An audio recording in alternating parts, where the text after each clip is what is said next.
অনেক গর্ভবতী মহিলা থাকবে এই কিয়ামতের সময়, যাদের পেটের ভেতরে 2 মাসের বাচ্চা, 3 মাসের বাচ্চা, অপরিপক্ক অপরিণত বাচ্চাটা এখনো বড় হয় নাই। কিয়ামতের এই ভয়ঙ্কর দৃশ্যটা দেখে জায়গার মধ্যে 3 মাসের অপরিণত বাচ্চাটা ডেলিভারি হয়ে যাবে। মানুষগুলো পাগলের মতো দৌড়াবে। কেউ থাকবে টয়লেটে, কেউ হসপিটালে, কেউ মাজারে, কেউ বাজারে, যে যেখানে থাক শুরু হয়ে যাবে কিয়ামতের এই ভয়াবহ দৃশ্য।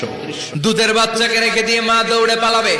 দুধের বাচ্চা রেখে মা কোথাও যায়, কিন্তু কিয়ামতের এই ঝাঁকুনির দৃশ্য দেখে আল কারিয়া আল মাল ওমা আদরাকা মাল, এই দৃশ্য দেখে দুধের বাচ্চারে রেখে মা দিবে দৌড়।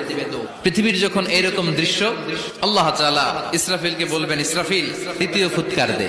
ইসরাফিল প্রথম ফুৎকার দিয়ে জায়গা মতো এরকমই দাঁড়ায় থাকবে। আবার যখন গ্রিন সিগন্যাল পাবে মুহূর্তের মধ্যে আরেকটা ফু দিয়ে দিবে। ফু দেওয়ার সাথে সাথে পৃথিবীর সব মানুষগুলো মরে শেষ। কেউ থাকবে? থাকতে পারবো আমরা? থাকার জন্য আসছি।